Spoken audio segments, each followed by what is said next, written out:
This week's parsha is a double parsha of Vayakhel and Pekudei. We'll be focusing mostly on Vayakhel, and just some introduction. Truma, which we read a few weeks ago, was God giving us, the Jewish people, the mitzvah of building a Mishkan, and Vayakhel is very similar to Truma, but Vayakhel is actually building the Mishkan. Truma was the command from God, and Vayakhel is us putting forth the action. So that's why they're similar. But the pasuk, the specific pasuk and 3 words I want to focus on are in chapter 35, verse 5, so very early on in Vayakhel, and it says the following: So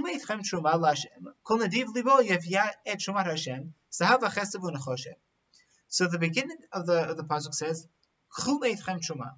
take from yourselves a truma, a donation.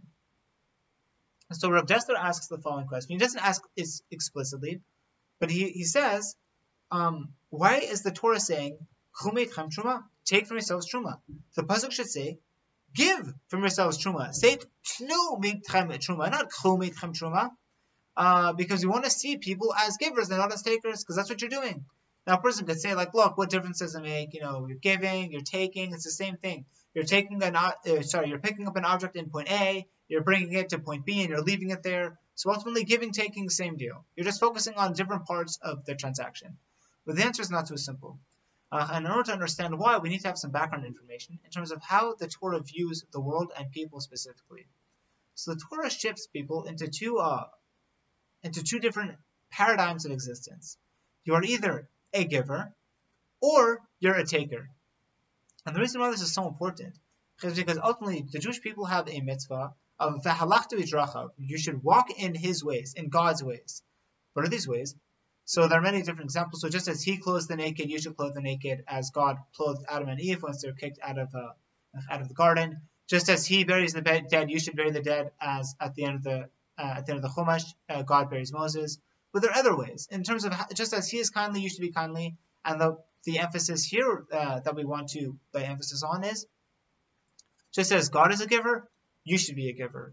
Now, the extent of God's giving is actually infinite, because we know that God is perfect, and God is infinite. He needs nothing from us or from anybody else, and His whole essence is giving. He gives us life, He sustains us from day to day, He sustains the world from moment to moment, and as a result, we want to emulate that trait. And that can actually help explain why there's this mysterious saying of the sages that says, "Sone matanot yichye," a person who hates gifts shall live. What does that mean, a person who hates gifts shall live? Well, now that we learn this makes total sense. Because a person who loves gifts is someone who loves to take. And a person who loves to take is completely separated from the image of God, because God is the ultimate giver. God is the source of life. So if you're a taker, you're separating yourself from being in His image of a giver, and therefore you're separating yourself from life. And that's how we explain it. So in the matanot yichye, a person who hates gifts shall live. So fine. But to just go a little bit deeper, Rabbi Tatz explains brilliantly that just as there are takers and givers, you should actually phrase this almost legally, that a person who focuses on taking is focusing on his rights. A person who is focusing on giving is focusing on his obligations. So we know, legally speaking, there are obligations, a person's legal obligations, and a person's legal rights. Now, our problem is that often we focus on our rights. We're trained to focus on our rights. That, like, what is owed to me? This is what I expect to get. And that's a problem, Rabbi Tatz says, because then you're focusing on the world. You're turning yourself into a taker, ultimately. And the Torah wants you to shift that perspective. Because when we look at the Torah is obviously filled with commandments. But amazingly, and even though we know that you have a right to your property, that's found nowhere in Chumash. Because the Chumash explicitly and only talks about a person's obligations. So, for example, Jews have an obligation, everyone has an obligation not to steal, but the Torah lays out an obligation not to steal. You are not allowed to steal someone else's goods. Now, on the legal right side, that means you have a right to your property. I have a right to my property because you have an obligation not to steal. But now the question is, where does the Chumash focus its attention on? Is it focusing on the obligation, or does it focus on the rights? And the answer is the Chumash always focuses on your obligations, because that is supposed to be the beating heart of the Jewish people.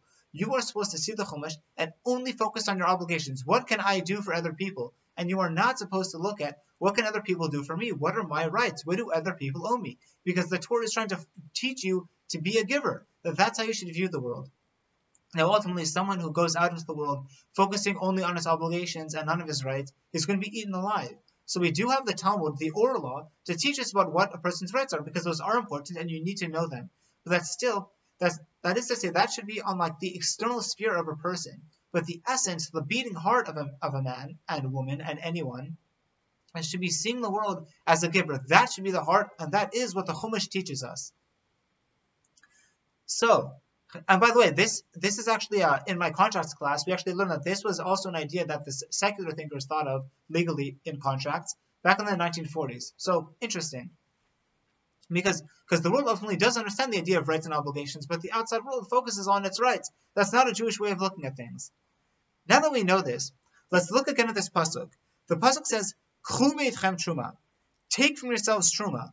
So now we understand the question.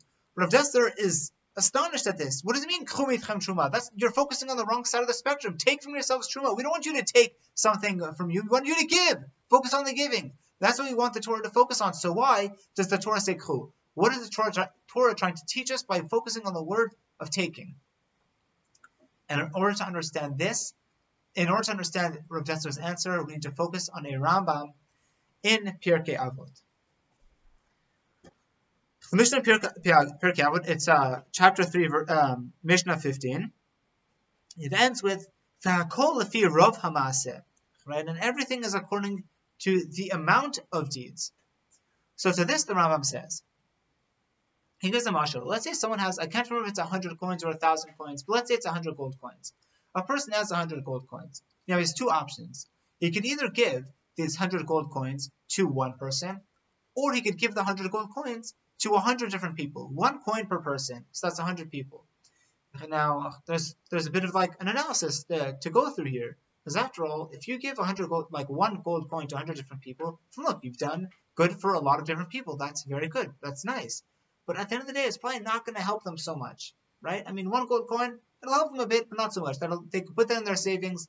But that's not going to be life-changing. On the other hand, if you give 100 gold coins to one person, it's true now you're only benefiting one person. That person that could change his whole life. Now he could buy a house. He could probably support him and his family. He could train himself in some kind of industry. He could effectively find a way to support himself forever. So you have one chance to really change someone's life, or you could just benefit a number of people. So what's the best way to go about it? If a person has 100 gold coins to give, the Rambam's answer reflects a completely different way of looking at things. He doesn't focus on what the benefit is to the other people. The Rambam says that you should give 1 gold coin to 100 different people. Why? Not because of the small benefit to each of those 100 people, but because of the benefit to the giver. That is to say, it is an axiom of Jewish thinking that doing good is very important, but what's even more important than that is being good. And one of the ways you become good is by constantly doing good. So there's a bit of on the catch-22, it's a little bit circular, but the point is we want to focus on being good. And the Rambam says that the reason why we want this person with 100 gold coins to give 1 coin 100 times is because that repeated training in giving will change his inner essence, and he will eventually become good. And of course, once a person is good, he'll want to do more good. So that is the focus of the Rambam. Now, this comes with a catch, and this is what Rav Dessler says in Michtav Eliyahu, that the reason why the Torah says, "Chu meitchem truma," take from yourselves truma, which we said. It's very, why say take? Say give. That's the halachta b'drachav. That's walking in God's ways, to give. No. Because what happens is when a person continues to give and becomes an increasingly good person, then what happens is there's less internal resistance. It's true he's doing more good. What he's doing is, in the lashon of Rav Dessler, it says,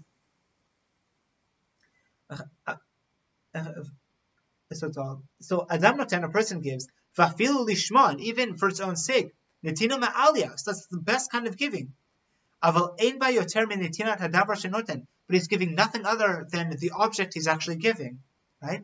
V'adayin ein kan kicha, there's no taking. What does that mean?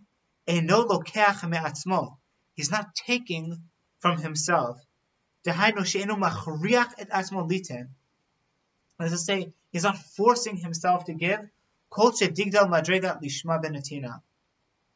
Tiktan bechaye ha'avoda sheba. Right? That the more a person gives, the more a person becomes a giver, then the less resistance he overcomes. And then the smaller the indication of the giving, that is the focus of the Torah. The Torah wants you to focus on the taking because they want you to take something of yourself. Take that which is most precious to you. Take where there's resistance. A person who's regularly giving, there's no longer effort. Like, look, this person is on a very high level. There's no denying it. But he's not growing. He's not forcing himself. He's not working against his internal resistance to do more. That is what the Torah is focusing on. It says, you should take from yourselves truma, because the answer is, yes, you should always be giving. The answer is you should always be giving from something that is taken from within yourself and giving it to the other person, because as we know, God desires the heart, and so he wants you to take where there is some internal resistance, because that is what means the most. Shabbat shalom and chazak chazak v'nitchazek.